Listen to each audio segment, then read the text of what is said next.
Hey everyone, welcome back to my channel. Today I'm going to be looking at the new gondolas, or open wagons, from Bachmann's narrow gauge Thomas line. These are models of wagons that appeared in the CGI era of the show, which were based on some real wagons that are preserved at the Talyllyn Railway. Let's see what they're like. From the first impression, it's immediately noticeable that these wagons are very detailed. While there isn't necessarily a lot of separately fitted or painted detail, what is there has been done quite well, with the light grey wagon having the most paint applied. Looking even closer, something that caught my eye right away was how many rivets there are on the sides of the wagons. They look great and give a reason to keep staring at an otherwise simple wagon. There is a brake lever on the side, which is picked out with black paint. The axle boxes for the wagon are also a pretty ornate looking design, although the black paint on this example does make it somewhat difficult to see. As we move around the wagon, you will notice that each side of the wagon is unique. This is arguably the least interesting side, but we can see more rivet detailing around the edges, as well as the dumb buffers.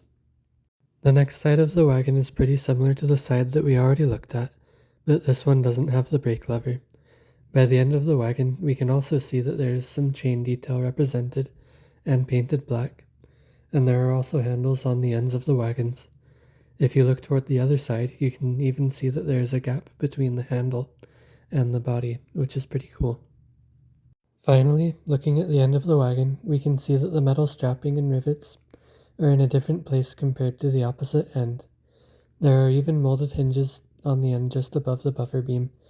This wagon is absolutely tiny, but the amount of detail that Bachmann was able to include is really impressive.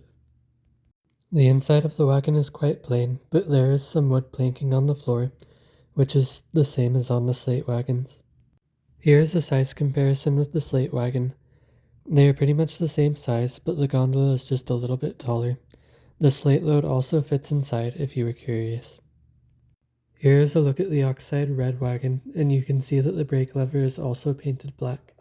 However, the axle boxes are not, so you can better see how nice the molding is for them.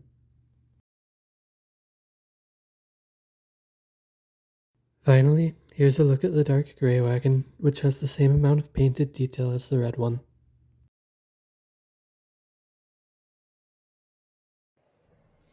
With the wagons on the track, we can see that they are nice and free rolling.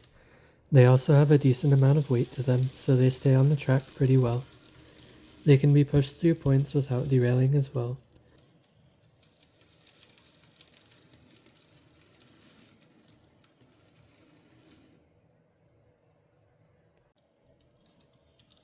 These couplings also work pretty consistently when the wagons are pushed together, which is nice, since this type of coupling doesn't always want to connect.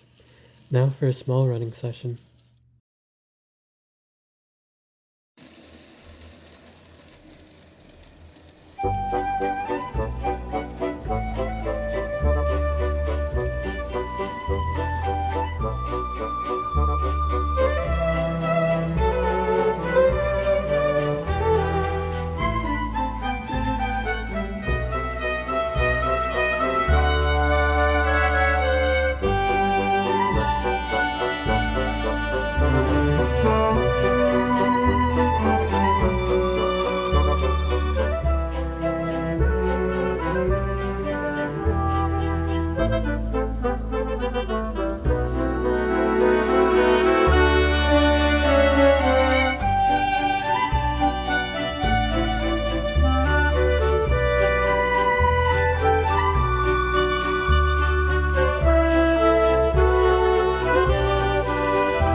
For my final thoughts, I think these wagons are actually pretty good.